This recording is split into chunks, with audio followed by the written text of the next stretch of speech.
Hello and welcome again. Another edition of the Pittsburgh Steelers Show on your SteelerFury.com podcast. I'm your host, Will Massasak, a.k.a. Bradshaw Ben, a.k.a. Accidental Zen on Twitter. And with me, as always, to talk Steelers football and a bunch of stuff around the NFL are two of the best cohorts money can buy, except for money can't buy them. They're free. First, from somewhere in suburban zone 26, maybe, today. His name is Steel Perch. He's with us. How are you, sir? I am excited to be back. Excellent. I'm glad you survived the pandemic so far. And also with us from somewhere in a monsoon deep in the south, his name is Dom. He goes by FC. He is with us also. How are you, sir? I'm doing well. Can't complain. How many inches of rain did you get this week? 40 some odd. Yeah, that's a cubit is from the fingertip to the elbow. Just so you know, if you're building the arc, you'll need to know. Very right. Perch, I'm going to start with you. What's that? I feel like I live in Atlantis, the lost city underwater. Nice. If Kevin Costner comes by in a boat, you'd be worried. Be very worried. I'm going to start with you, Perch, since you missed last week while you were off on your adventures fishing. So, open table. The Steelers game against the Giants. Steelers off season. Talk to Steelers. Well, that's pretty open-ended there. It's just a couple of things that really stood out from the Giants game. I've talked about on this program at least several dozen times about evaluating quarterbacks, and you and I have discussed it over the years. And the number one thing I always look for is where do their eyes go, what happens to them when they're under pressure. And Ben, the biggest thing I've always loved about him is he would take any hit. His eyes never came off downfield. He looked to make the big play. First time I ever saw that not happen was last Sunday or on Monday night. That first quarter, you could tell he was very nervous. Hadn't been hit. I mean, just not having a preseason and not having played for an entire year. And the first time he did get tackled, he goes down and checks his elbow. And, you could visually see what was going on inside of his brain up until that little 2-minute drill where he kind of got comfortable. But just the game plan up to that point was run, pass, try and protect him, nothing downfield. It was just strange, to have not had a legitimate preseason game to kind of get the guy to come back. And then kind of the opposite side of the spectrum, boy, did those rookies look comfortable and savvy and veteran like just, Chase Claypool at the end of the game. We saw Antonio Brown at the end of the game take a little sweep like that and run out of bounds instead of, kneeling down to clock it. And Claypool did the right thing, and just how he got his feet down on that tough pass early in the game. And Highsmith just looked like, one, he showed his burst, but two, just how comfortable he looked. He and Ola both when they were in there in waves. So just kind of the opposite ends of the spectrum. The veteran quarterback coming out a little bit skittish and nervous early, and how smooth those two rookies were. The two things that really kind of stuck in my mind leaving that game. Well, sure. Well, to Perch's point, FC, it kind of feels like the game plan was preseason game, get the run game clicking, ease the quarterback back into playing for the first time in the year. Otherwise I'd have been like pulling my hair out about the number of runs to passes on first and second down. It seems like that was sort of a legit thing to do against a poor opponent, but for a little while there, it was scary, was it not? It was. That would be my most disappointing thing from the game, to be honest with you, was probably the offensive play calling. But I understand why they did what they did. Sometimes safe isn't good. Safe isn't the best thing to do. But they got the win. I pretty much agree with everything that Perch had to say there about the backup outside linebackers, Ben being rusty and a little bit trepidatious, after he took the hit, and things tightened up a little bit. I think you've seen flashes and glimpses of Ben prior to the 2019 season. Yeah, I mean, it's like at least he got around to being Ben, right? I mean, Right. which is the important thing. But as far as the run game perch, uh, with obviously some of it is just like getting rolling with real live action for the run game for the first time this year.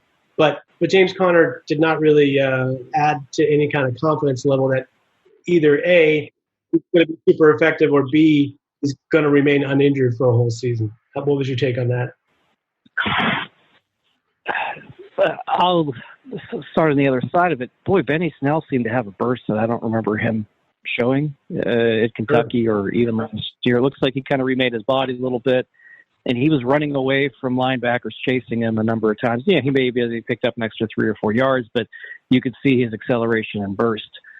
James Conner went the opposite way. It's like he started to, when he remade his body when he came from Pitt and then came here, and then he had that really good season. He had more speed and burst than you ever remember him having in college, and that seems to all have gone away. I don't want to overreact too much to one game, but he couldn't make it through one game again.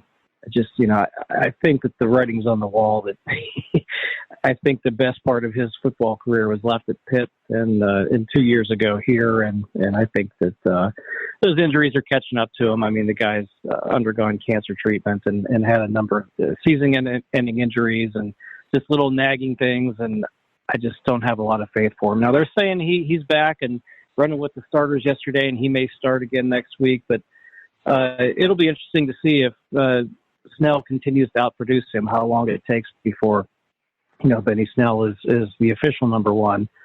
But yeah, I'll give it a couple more weeks before I make any absolute statements on it. But to the untrained eye, just looking at it, even before he got injured in that game, the burst seems to have gone down for him and up for Snell.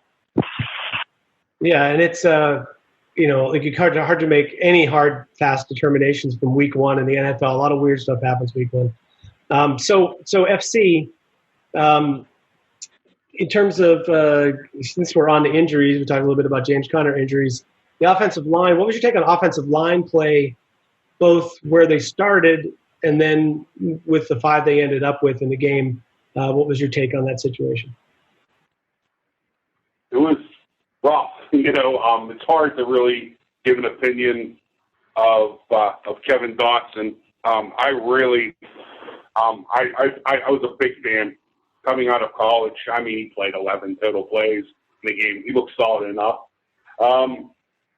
Villanueva's struggles a little bit because of how tall he is. Has some struggles re-anchoring, but he was solid in pass prep. I actually thought Marquise Pouncey looked pretty good, probably as good as he's looked in a couple of years. The Zach Banner injury, I thought was tragic. Just watching, his reaction on the field. Chuck's, I think that him and Banner were head and head, so I don't think there's going to be a humongous step down, there. My bigger concern is what's going on with David DeCastro. Sure. From there, it's tough. I wasn't shocked that the Steelers struggled at times, with Dexter Lawrence and Tomlinson. I think they're both good players. I think the Giants are going to be a better defense than people think. I think they're going to struggle, against the pass. But I think they're going to be a fierce team against the run. They got big bodies. Blake Martinez is a nice, inside linebacker for a 3-4. Very smart, understands what teams are trying to do, reads blocking schemes real well. It's easy to say the Steelers' offensive line was a negative because the run game really didn't work. But, overall, I thought they played pretty well. And what do you think of Matt Fiedler? Or Fiedler? He's solid at left guard. I don't think that there was proclamations made that he's going to be, a top left guard. I don't know if that's going to be true, but I think he'll be definitely in the upper half of the NFL. At left guard, he'll be definitely above the average line. I'm laughing because it was me, of course, who said that I thought he would be a top. No. Actually, it was Mike Prosciutta said that he thinks that he may end up being the best guard in the history of the Steelers franchise, which I thought was a little bit of hyperbole considering we've actually had a few decent guards over the years. Couple of good guards.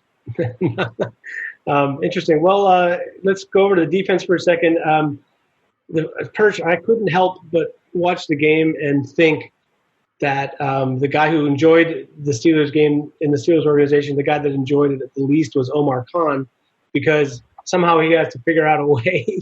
Like, I'm sure he was thinking, how am I going to pay Bud Dupree and Juju, two guys that everyone pretty much assumes can't be paid. There's not enough money, but who were pretty much two of the biggest stars on the field. What would you take away from Bud Dupree's performance in this game for starters?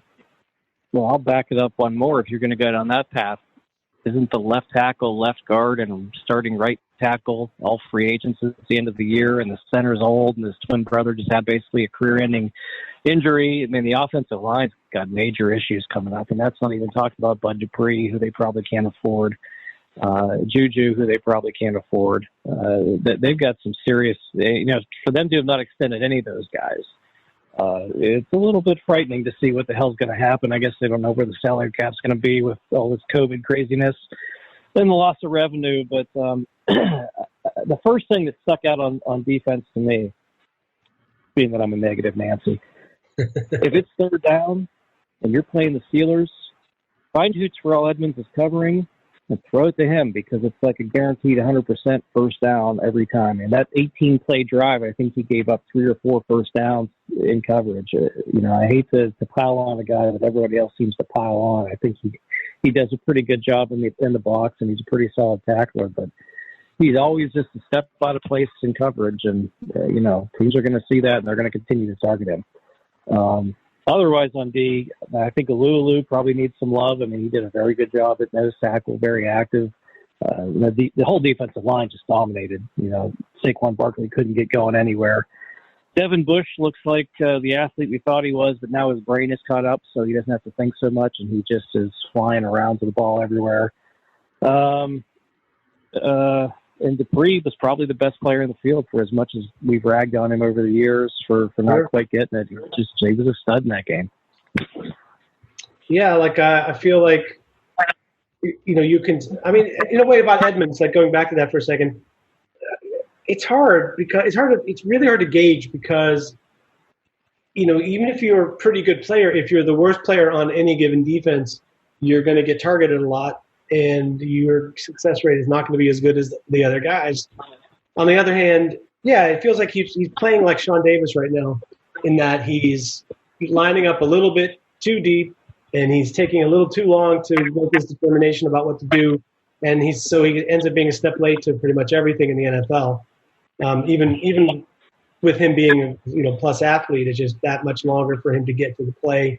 He did make a couple plays. He got Evan Ingram early in the game to help break up, a third down, would have been a third down conversion. But, yeah, it's an issue. FC, I was more concerned in a way with Minka kind of bailing on Steven Nelson a couple of times and allowing 2 touchdowns. I mean, the one deep touchdown was kind of like, they only had 4 guys in coverage for, a bunch of routes.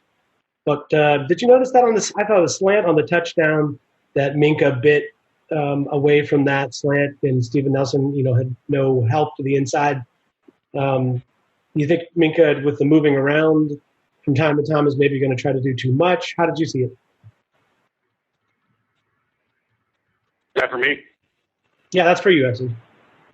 On the slant, I believe that Steven Nelson lined up with inside technique, and I don't think he can get beat to the middle of the field. So definitely the long touchdown pass to Darius Slayton, the first one, I definitely would say was on Minka. I think they were in a combination coverage of cover 2 with like a quarters look. It was ugly. But I think he got beat there. I think on the second touchdown, I think Steven Nelson had inside technique and gave up the inside. So I lean more to blaming him. I hear both your points. I thought that Edmonds was actually probably the worst player on the Steelers defense against the Giants.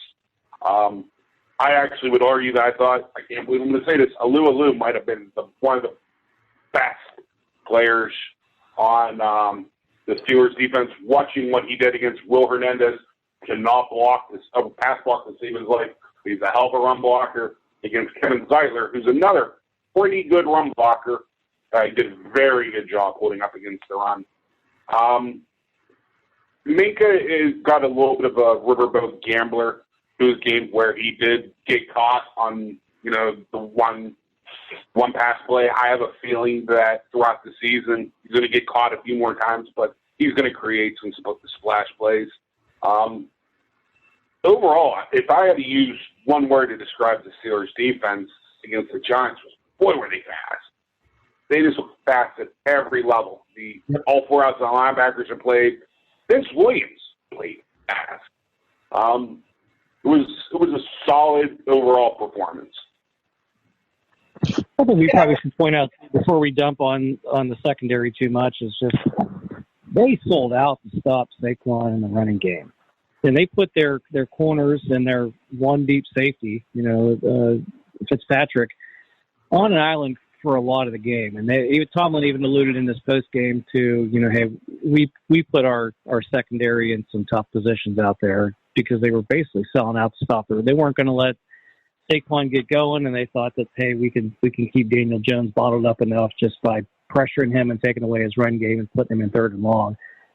So I think that's probably what happened with some of the miscommunications with Fitzpatrick back there, where he had a lot of responsibilities, and the same thing with the two corners as well. Is just they were tasked with a pretty big task of manning up on a guy and shutting him down across the field. So I think that'll get resolved here with a different game plan in a different week.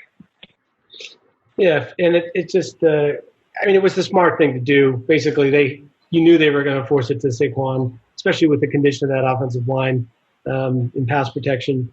But it turns out that they really could run block a lot better anyway than they could pass protect. Giants O-line, definitely a problem. Just one last thing before we move on. Just about Ben for a second. Once he got going, did either of you feel like, there was something with the arm that's like, he's never going to be, or he isn't 100%, he's maybe never going to be the same guy again? Or did you just forget about all that and enjoy the play and think that he looked 100%? I'll start with you, Perch. Oh, to me, the arm looked 100%. The only thing that really concerned me was the brain. That first half, really, up until that 2-minute drill, he was nervous. He was playing scared. He was playing not to get hurt, which I think it's understandable. First game back. Off of a year, major surgery, and no preseason games to really get hits. Once he got going, I did not see a single pass that fluttered or looked slow or didn't look like Ben pass. To me, it was just more of a mental thing of, is he going to play cautious this year to kind of protect his body and afraid because he had a major injury? And I don't know that we have the answer to that yet. I think that obviously it looked positive, in the second, basically from that 2-minute drive through the second half, he looked kind of like Ben of old again. But the arm strength, I had no issues. Yeah. FC, any issues for you? I completely agree with what Perch just said. My concern would be if he was attempting to overthrow the ball, get his hips, his lower body more into it, which would lead to, the tip of the ball, like heading towards the ground, because he didn't trust the strength of the shoulder, the arm, and the elbow. I've seen none of that. I actually thought that he threw the ball with as good of touch as he has in years. The ball to Claypool, great catch. Also, great ball. And Ebron, the conversion to Ebron on third down, I thought was a right. Great ball. Actually, what I thought could have been caught, the James Washington 35 or 40-yard pass, it was another great ball. He looked way better than we could hope for. Let's just put it that way, especially after the first quarter. The last 3 quarters of that game, that is all that every Pittsburgh Steeler could hope for with Ben. The legs looked good. He had a nice little 12-yard scramble, threw beautiful balls, made good decisions with the ball, took a few hits. I was very, very satisfied. Excellent. Me too. I felt the same way. Just the apprehension at first with every throw, like it's just going to be the last throw. But yeah, I mean, the moment he made that, like to me, that it was the Ebron throw, the third down conversion, even the throw to Claypool to an extent, made me ease up a little bit, and then the completion to Ebron where it was under pressure, third down, and he dropped it in a bucket on a deep crossing route. I thought that was pretty impressive. Let's move on to this week's opponent, the Denver Broncos, coming into Heinz Field for the home opener, which feels like it's the home opener, but is it really like with fans? Is it going to feel like a home game? That I don't know. So anyway, the game against Denver, I watched their game this week. I mean, first thing that strikes me, let's talk about the Broncos offense against the Steelers defense. I think once again, it's a matchup where the Steelers have a really dominant front seven on defense, and they're facing an offense that does not have a particularly good offensive line. And they're very, very young, not just on offensive line, but the skill players. I'll start with you, Perch. What's your take on this matchup, Steelers defensive front versus the Denver Broncos offensive line? Yeah, I think you kind of hit the nail on the head. It's going to be very similar to last week, where you've got a young, fairly mobile, fairly solid quarterback with some good young receivers. The running game might be the most dangerous part of it. The offensive line and the continuity of them is probably not quite up to speed. So that's going to be something. And I think, is Cortland Sutton officially out for this game, or just looking like he's out? I mean, they were basically chucking the ball to Jerry Jeudy like crazy in his first ever NFL game, and mixed results there. But KJ Hamler and Deshaun Hamilton are real good receivers too, but again, very green, new to that offense, and boy, it's hard to see them really, tricking Steelers or just sustaining a lot of drives against them. They've got some good tight ends too, but really, I think it's going to come down to that. Can that offensive line protect, and they can be able to establish a run game? If they can't establish their run game, third and long against the Steelers, they're going to be able to, mix in some blitzes and just beat some people and confuse the quarterback, and it's going to be a long day. I mean, I think the Steelers have a better defense than Tennessee, and these guys got held to, 2 touchdowns against Tennessee. Yeah, and FC to that end, I mean, in a way, like I thought last week's matchup couldn't have been much more ideal. Young quarterback, very poor offensive line. But this week's also same deal. Not only that, but another young quarterback who has a propensity to make risky throws across the middle and risk turning over the football. What's your take on this matchup? Where, by the way, Juju Smith-Schuster would be the most experienced offensive skill position player they have on Denver if he were over there. So we're talking really, really young and green. What's your take, MC? Denver's got super athleticism and skill at the skill position player at skill positions. You have Hamler, you have Judy, you got Hamilton. Cortland Sutton, I don't believe is going to play. You also have Noah Fan. I believe Jake Butt is their second tight end. He's actually pretty decent. Their offensive line is mismatched. Drew Lock got an absolute howitzer for an arm. Not very accurate. He does take way too many chances. I think the one thing that really concerns me is both Gordon and Lindsey are threats in the passing game. For them to be involved in the passing game, they're going to put Drew Lock's health at serious risk. But I think the only way that Denver can score enough points to threaten the Steelers in this game is they're going to have to take risks. So that would be my concern. Joe Hayden concerns me more and more every game I watch. I've never been a huge fan, and that is the one. Last week it was Alu that was concerning me. I have some concerns about Joe Hayden heading this week. Maybe it's just me. Maybe I'm more the classic worry wart, but that would be my one concern. Yeah, it's easy to start to develop that opinion about Hayden. It's definitely been some kind of drop in performance, although as a team it seems to be working, so it's hard to criticize too much. But Perch, getting back to something you alluded to earlier with Terrell Edmonds being the weak link, to me, Noah Fant, watching the game last week, that's the most dangerous weapon that they have going. And it feels like your strong safety is going to get matched up against that guy no matter what you do to try to avoid it. How do the Steelers try to keep from that situation of getting this Terrell Edmonds against Noah Fant? Oh, Jamin at the line. You got Devin Bush too. So I mean, maybe they play some games there with Devin Bush on him, who's as athletic as any tight end that you'll come across. But the problem really isn't with Edmonds running or staying with the guy. It's just like we said, he's a little slow to react, a little bit cautious. He's always right there to make the tackle, but he's never there to break the pass up. He's going to let you catch that pass for 10 yards on 3rd and 8 and make the tackle, and you're not going to get 11. It's something he needs to. He's so athletic. He should be better in coverage than he is. It's just more of a, positioning and timing and reaction sort of a thing with him. He's just, I think, being a little bit cautious. But, I'm sure they'll pick up some 3rd down conversions just throwing at Edmonds. I mean, after watching the tape last week, why would you not?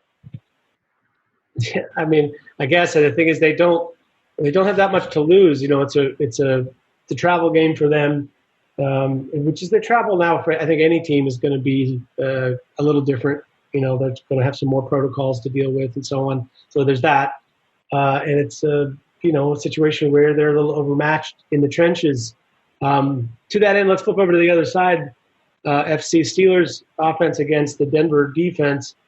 One thing I'll say about Denver is I think I'll make a statement. You see if you agree or disagree. I think Denver's defensive front is the best in the NFL at defending the stretch play, which is not necessarily the bread and butter of the Steelers' run game, but it feels like running stretch against them is a good way to waste a few downs. What's your take? I can understand why you feel that way. They play to merge everything inside. They play hard. I do have some questions about how they're going to be able to take on the power run game because Terrell Casey going from a 3-4 DN to basically a 3-technique defensive tackle. That's going to work for a week or two, but it's not going to work for an entire season. He just doesn't have the body type to hold up. And they asked him to 2-gap if he ain't going to 2-gap versus the Steelers. I think that losing both their outside pass rushers to basically to COVID and to injury, that's a huge loss for them. Denver plays fast. They play hard. Chubb is out of the game also, FC? Sorry. This is news to me. You bleeped out there for a second. Oh, sorry. Chubb, there's a problem with Chubb. I didn't hear that. Is he injured? My understanding is he's questionable. Even if he does play, okay, and if he does, he's going to be hell on wheels. But the Steelers are going to give help to Chucks if he starts to really become a problem. So if Chubb plays, he plays the run. I see Bradley Chubb as a very similar player to Bud Dupree long term in the NFL, meaning what Bud Dupree has become. That's the top end of what Bradley Chubb is going to be. I don't necessarily know if he's at that level yet. I'm not taking anything away from him. He's a very solid player. I just don't think he's going to be the 15 to 20 sack guy that some people expect him to be. I think he's going to be a more 8 to 10 sack game. Man, the disrespect for Anthony Chickalo in this podcast is running pretty deep right now. He's backing up over there. Yeah. Well, attached. How do you say his name, Jeremiah? Atashu? Yeah. Yes. He's playing that side against Chooks and Chubb on the other side. I think they kind of kept them mostly to their sides, and it feels like that's a good it's a good test for Chooks without it being an overwhelming matchup. Maybe the Steelers will have some luck with that. All Anthony Chickillo jokes aside, we have a new tackle who hasn't played before. FC, do you think that's going to be a cause for concern, or how do you feel about those two new guys on the right side? I'm concerned. I really like Dawson. I think that if there was a normal off season, I don't think that Kevin Dawson's the 4th-round pick. I thought that he and Robert Hunt, who played left tackle beside him at Louisiana, were both phenomenal players. I think that we're going to have some very interesting things going on the longer DeCastro's on. I'm not going to say he's going to take DeCastro's job. But if we continuously have a struggle at right tackle, if Chuck isn't up to par, and let's say DeCastro's out 2 or 3 more weeks, and Dawson plays solid, I won't be shocked to see Byler move back out the right tackle and Dawson move in the left guard. I'm a big believer in Kevin Dawson. I have no reason to be at the NFL level. I just watched him play, and I expected him in college, and I expect him to be devastated for 2 years. And he played against big boys, and not only did he hold his own, he did very well. A lot of people don't realize he was a second-team All-American, all conferences included. And there were some pretty good offensive linemen over the last year or two. You got to remember all the pub that the Alabama, the LSU, and those types of players get. So a guy coming out of the Sun Belt to be voted second-team All-American, you're doing something right. Yep. No, and he was dominating. A lot of starts, a lot of experience for him as a starter. 50-some games as a starting guard in college, and that experience definitely helped him be able to sort of time. To me, Dexter Lawrence, whenever he rolls somebody on his heels, since he was 8 years old, that person was generally going on their back, their butt, or sideways, and Dexter Lawrence was just going to dominate. Dawson not only re-anchored, and he punched Lawrence in the throat. Literally got his hands up, where it was technically illegal, and he completely stopped Lawrence dead in his tracks. And that's where I was like, we may have something here. Sure. The Perch, I guess my concern is you got the 2 new young guys in there, and you have a guy like Dotson at guard who is a people mover that the Steelers are going to want to come and dominate as a running offense in this game. I'm not saying they can't do that or be successful, but doesn't it feel like there'd be a little bit wasting time and wasting downs in terms of moving the football and turning over the chains if they attempt to run too much in the middle of this defense? Well, I guess the alternative is to have an inexperienced offensive line and throw too much and get your quarterback killed. So we know what's going to happen. But there's a third way. It's the quick passing game that doesn't really put your quarterback at risk, but gets you ball to your receivers out in space. That seemed to work great for the Steelers for like 5 years. So why do we feel like it's impossible to do that and keep the quarterback protected? Possibly. Is Ben going to start the game skittish and nervous again? It's like they wanted to protect him so much in that last game. The whole first half, for the most part, it was a lot run, pass. They really never did throw anything deep downfield. But even to come out, like you said, in kind of like that hurry up or just short passing game, I think that would be effective. No, I don't think they're going to do it. I think they're going to be as conservative as humanly possible. They're going to try to eliminate turnovers, eliminate hits on the quarterback, protect the young offensive line. All these things are just building into this big, massive ball of conservative offense. And I think they'll probably keep this game closer than it probably should be for a long period of time.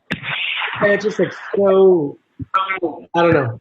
I don't see it. I just feel like that is you are just giving up downs in a football game in a league where people that aren't that good can still get a play here and there and move the chains because of the way that the rules are. FC, you agree with Perch that that's what will happen? It'll be a conservative plan? No, it's just the way we roll. It's just the way things. That's what Mike Tomlin's comfortable with, and that's what he dictates. He's risk adverse until it's time to take a risk. So, yeah, I agree with Birch. I don't like it. I don't think any of us like it. I think that if the Steelers came out first play of the game, put the ball in Connor or Snell's belly and threw the ball vertically to anybody on the field, Deontay Johnson, James Washington, Eric Ebron, Juju, this play action pass first time, if it's incomplete, so be it. If it's a completion, you're going to back off the defense. And if it's an interception, it's time to be conservative and not do that shit again, But I'm definitely not risk adverse whenever it comes to football.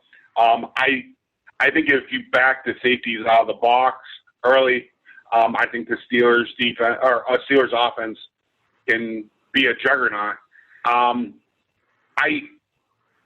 I hope that they were just trying to ease Ben back into things, let him see live fire, and we're going to be more of attacking offense.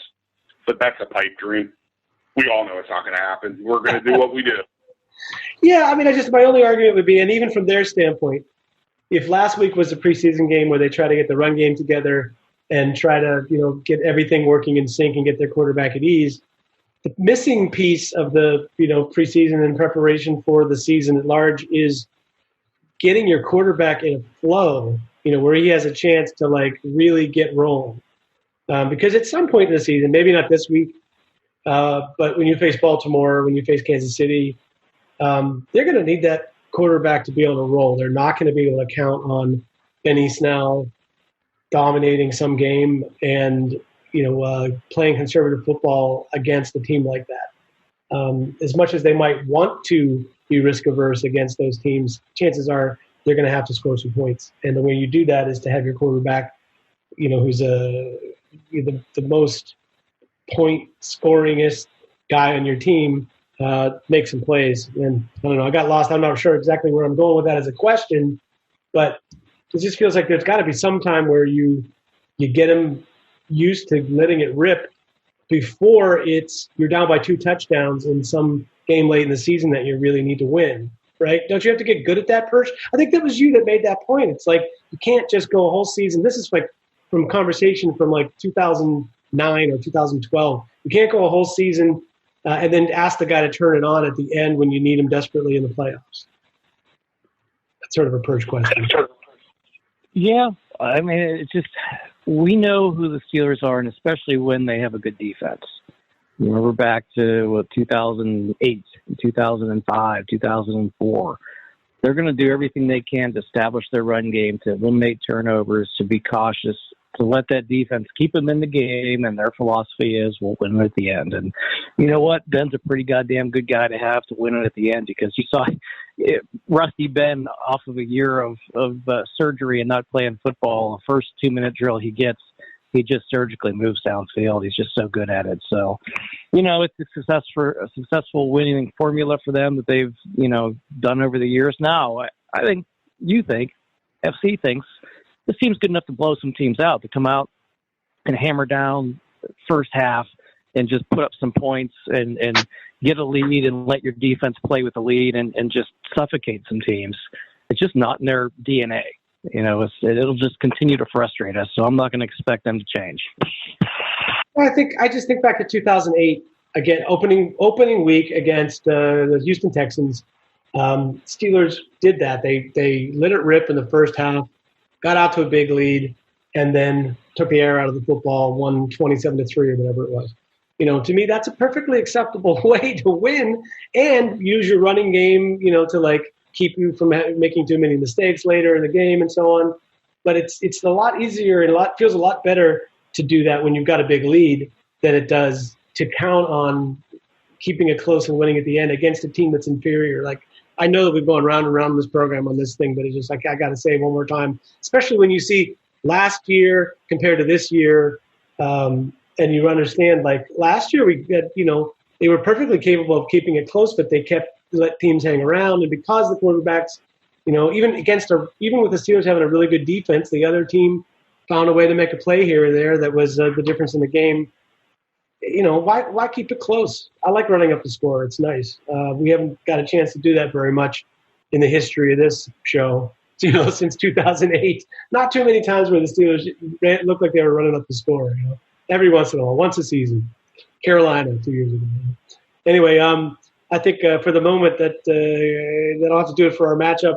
Let's talk about let's go on to our illustrious pick segment, brought to us by Mike Pereira, Dean Blandino, Sports and Shit, Chico's Bail Bonds, and how about we go with probably the best Steelers game I heard in a national broadcast, Kirk Herbstreit and Chris Fowler, who I thought did an absolutely delightful job. There you go. I thought you were going to say, what was it? Not Bernie Snell. What did he call him? Donnie Snell? Oh. Herbstreit. I love Herbstreit, but he butchered some names in that game. You could tell he was out of his element a little bit. Trying to catch up to these NFL rosters. I like you said, though, I think that's one of the best broadcast tandems going. A lot of those college ones are really good compared to the NFL ones who just get real annoying. But he really butchered some names in that game, both sides too. But in all seriousness, yes, that was a delightful broadcast for a change. It could, I think, also just good to have somebody different calling games. I think we talking about butchered names. I don't want to point this out, but Baker Mayfield got called Johnny Manziel 3 times in that Bengals game yesterday. And I don't know if it was intentional or not, but I found it very humorous. I'm not sure if it was either, but yeah, that fit, if the shoe fits, You mean that's not the same guy? Yeah, same guy, different. Yeah, sure, that's the same. Yeah. All right. Well, listen. Around the league segment. Let's start with Jacksonville, Tennessee. Jacksonville is a 7.5 point favorite. I'm not sure I get that. This game seems a lot closer than that to me. I'll start with UFC. What's your take? Jacksonville, 7.5 point dog at Tennessee. I thought Jacksonville was supposed to be tanking for Trevor Lawrence, and then something crazy happened last week. 7.5 is a lot to give. I lean towards taking the 7.5. I just can't do it. I'll take the Titans. I'll lay the 7.5. I think they're going to win by 10 points. But Jacksonville has some spunk. Yeah, the quarterback. They got a quarterback, man. I'm going to take Jacksonville in the 7.5. I think Jacksonville's better than we think they are, and I'm not really sure Tennessee is all that. I guess we'll find out. It's just that. Speaking of that mentality of we're just going to run the foot out of the football and convert some third downs with our quarterback and win a close game. That didn't. I mean, that only worked, I think, last week because the other team had so many problems kicking field goals. Or was that then? No, they kept it close because they have field goal kicking problems. That's what I should say. Anyway, Hirsch, what's your take on this game? Yeah, at what point do we just, give up and say, hey, I think Gardner Minshew is actually a pretty good quarterback. I mean, he's got a full season. It's not like he's had a stretch of 3 or 4 games that he played pretty well. He's got a full season in. He's played good football, and he came out and played good football last week. And, yeah, they have depleted their roster quite a bit, but I think that they'll be competitive all season long. This game's in Tennessee, and I think Tennessee's a little bit better than what they showed last week. So, division rivalry game, that half point, that 7.5 is tough. I think I'm going to go ahead and take Tennessee to cover, but I wouldn't be shocked if I was wrong on that. This seems like it'd be entertaining. That's what it feels like. Next game, New England at Seattle. Perch, are you buying Cam Newton as the new stud quarterback in New England with the answers to the test? New England's getting 4 points at Seattle. I'm buying Belichick. I mean, what have they really lost? They lost an old, aging quarterback, replaced him with a younger one, and they've got a really good defense, and they've got the best coach in the history of coaching. I think that the Patriots are going to be annoyingly good and surprisingly around all year. How long can you keep Cam Newton away from the turnovers and the issues that have plagued him? But if that defense is keeping the other team down to 17 points and you can play a little bit more conservative with him and let him run like he ran like crazy last week. I think that they're going to continue to, be a double-digit win team with whoever they stick at quarterback. I'm going to take the Pats in that game. FC didn't like 15 Patriots opt out of the season? Like how are they smoke and mirrors, man? They're a very well coached team. I'll give the Doublers due. They're a very well coached team. They play as a team. They play as cohesive units. That being said, I watched Seattle and Atlanta last week. Boy, do I have no idea about either one of those teams, and I'll explain why. Seattle's offense is going to be explosive. Russell Wilson, I think this is going to be funny. Might be one of the more underrated players in the NFL. Because you hear Patrick Mahomes, you hear about all these players. Russell Wilson is really, really fucking good. I mean, he is really good. I look at Patrick Mahomes maybe as Ted Williams, and I look at Russell Wilson as Joe DiMaggio, and I understand Joe DiMaggio got a lot of credit. It's just they're both so good. Thing is Atlanta's offense, whenever it was not money, or when the game was out of control, they threw the ball at will on Seattle. I don't think that Cam Newton's going to be able to throw the ball at will. I'm going to take the Seahawks.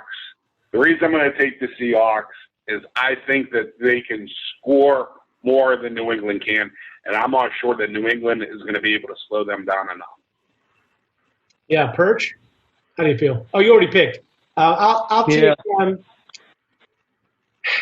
take Seattle and give them 4. I do believe in New England, but it's like I don't think they're going to be quite as good as they were in the past. They'll still be good and good enough, but maybe not to go to Seattle in a primetime game and win.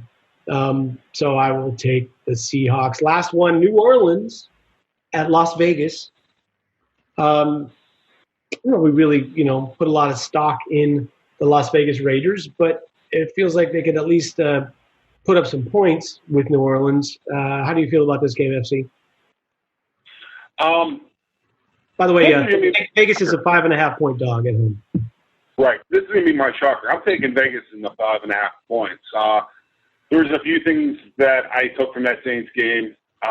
One, Drew Brees throws the ball like my biggest fear that Ben was going to throw the ball this year. I don't think that Drew Brees can literally throw the ball 45 yards down the field without putting a ton of air under it.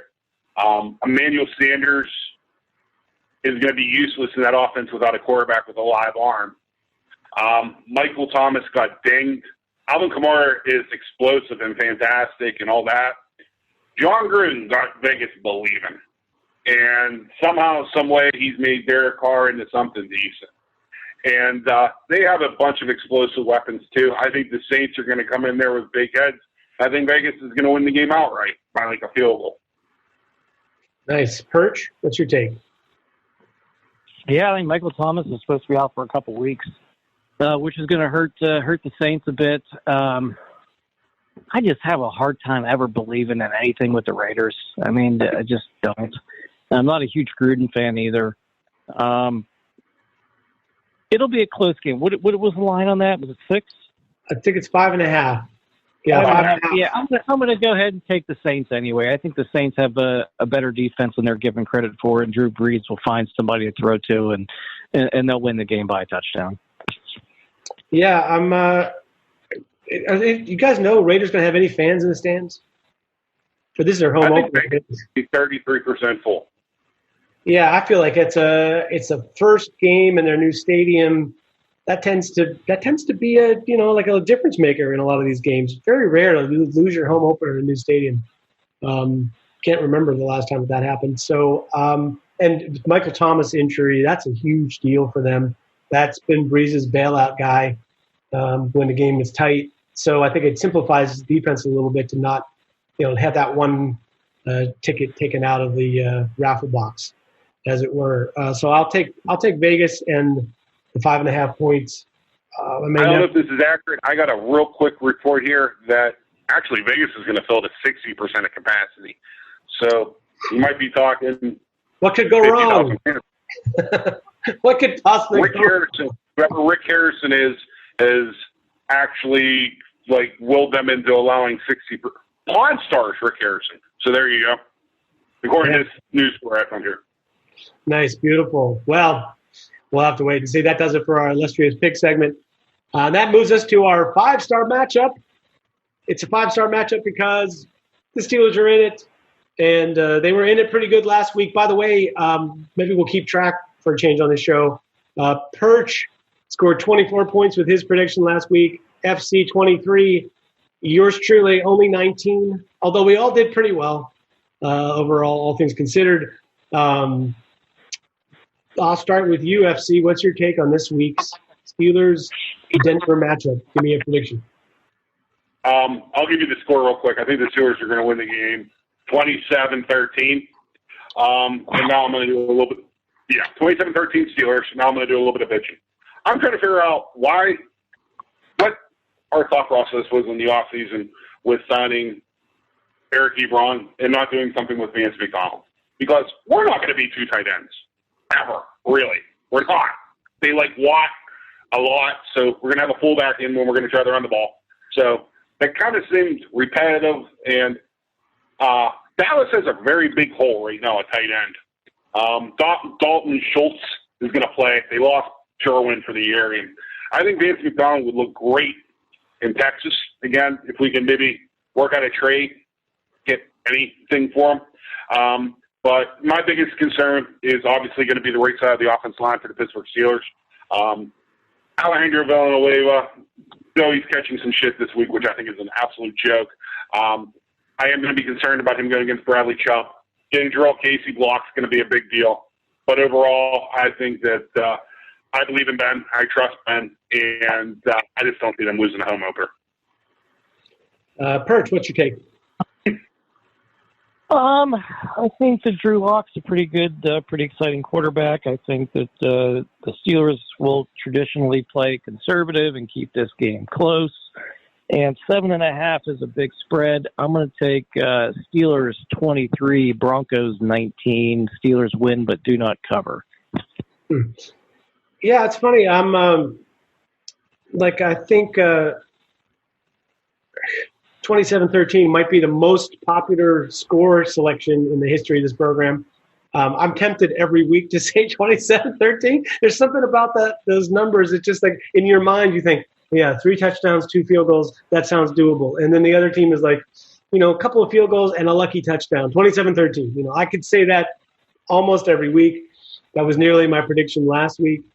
I'm going to pick the score of the game, what I think the score should be or could be if the game plan is about right and the expected results are, what's achieved as opposed to, just playing to win the game by 1 point. Because I can't predict that. I can just tell you that the disparity in these two teams might be worse than last week's games. I think I like – it's hard for me to appreciate saying that I like Daniel Jones a little bit, but he impressed me a little bit last week. I thought he was not, considering the situation, did not do too poorly. I definitely like him better than Drew Lock. I think Drew Lock is going to make a couple of returnable turnovers in this game. And their offensive line, Garrett Bowles is still starting at tackle for them. They've got a lot of problems elsewhere. I kind of like the Steelers' chances in this game to have a comfortable victory for a change. I'll call it 31-13. To me, it's the Houston Texans game of 2008. You have a superior defense that's just dominating tackles that are going to be overwhelmed in the game. And you have an offense that has the ability to, as was said earlier in the program, if you play action pass on your first play of the game, you're going to have a chance to to get a big play or two before they adjust to that, and then you're going to turn it on with the run game. And if you run straight at them, I think it can be successful. So I'll take Steelers to win big, 31-13. Last word, I'll start with you, Perch. Hey, it's good to be back in the program. Good to have football back. It'll be even better to actually get some fans in the stands and return to normal. So I pretty much completely tuned out to all sports about 6 months ago and just started to get back into it here the last couple of weeks. So it's nice to have some normalcy come back.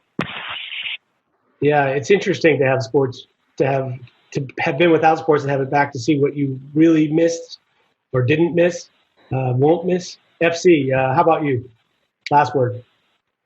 You know, the media really, really, really, really sucks when they're hammering a guy for honoring a Congressional Medal of Honor recipient. The site was founded by a proud career Army officer who I have nothing but respect for. And I think that people should respect the deeds and the actions of Alejandro Villanueva. I'm not a humongous fan of him on the football field, but the thing that I know is he's a better man than I am. He's a better man than 99% of the people walking this planet. And I think that people should thank him a lot more than they should vilify him. Yeah, well said. I mean, I just feel like it's a non-story. Like, I'm not interested. It's a non-fucking story, that fat fuck Mark Madden. Yeah. I mean, it's just they need something to talk about all the time, but it's like we have football back. We have a Hall of Fame quarterback who's making his, return to Heinz Field for the first time since he got injured. I'm happy to talk football. The rest of it just feels like everything else in the world right now. It's like there's no point in some kind of conversations that are going to change somebody's mind about something. It's just a chance to bitch for everybody. We got enough bitching to do about football, especially on this show, So sir. At any rate, listen, thanks guys. On behalf of not only Steel Perch and Dom and FC down there in the South, and the aforementioned Fury, who helped us out this week, and Smith the Smoking, Jeremy Coleman, who was with us last week, and everybody at Steeler Fury, all of you watching and listening to the podcast. Let's talk again next week after a gigantic Steelers victory. I'm your host, Bradshaw the Ben, a.k.a. Will Mastersack, a.k.a. Accidental Zen on Twitter. Check us out at SteelerFury.com, and SportsandShit.com is our sponsor. And in the meantime, go get them, Steelers. Go Steelers.